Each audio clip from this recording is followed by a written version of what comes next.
మీరెప్పుడైనా ఆలోచించారా, మన దేశంలో రోజు రోజుకు క్రింజ్ పీపుల్ ఎక్కువ అవుతున్నారు. ఎందుకంటే మనం రోజు చూసే మూవీస్, సిరీస్, టీవీ షోస్ లో ఏం చూపిస్తున్నారు? ఎలా రొమాన్స్ చేయాలి, ఎలా మనుషుల్ని చంపాలి, అమ్మాయిలతో పులిహోర ఎలా కలపాలి, కామెడీ పేరుతో డబల్ మీనింగ్ జోక్స్ వేసి ఎలా జనాల్ని నవ్వించాలి, ఇవే కదా.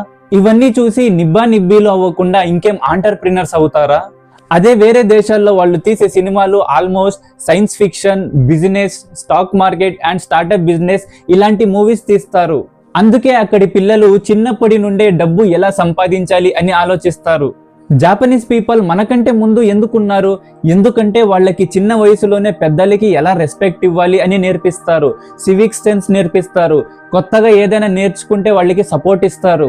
అదే మన దేశంలో చదువు చెప్పే టీచర్నే పచ్చి బూతులు తిడతారు, ఇంకా కొందరు టీచర్స్ మీద చెయ్యి చేసుకుంటారు. ఏదైనా అంటే ఇండియన్ గవర్నమెంట్ సరిగ్గా లేదు, ఇక్కడ సిస్టమ్ మారాలి అంటారు. ముందు మారాల్సింది మనం. ముందు సివిక్ సెన్స్ నేర్చుకోండి, నాలెడ్జ్ పెంచుకోండి, పెద్దలకి రెస్పెక్ట్ ఇవ్వండి, ఎస్పెషల్లీ చెడు అలవాట్లకి దూరంగా ఉండండి. మార్పు మీ నుంచే స్టార్ట్ చేయండి, తర్వాత దేశం ఆటోమేటిక్గా బాగుపడుతుంది. ఇకపైన మీలో ఎంతమంది ఇవన్నీ ఫాలో అవుతున్నారో కింద కమెంట్లో చెప్పండి. నా మాటలు మీకు నచ్చితే ఈ వీడియోని లైక్ చేసి ఇప్పుడే మన ఛానల్ని సబ్స్క్రైబ్ చేసుకోండి.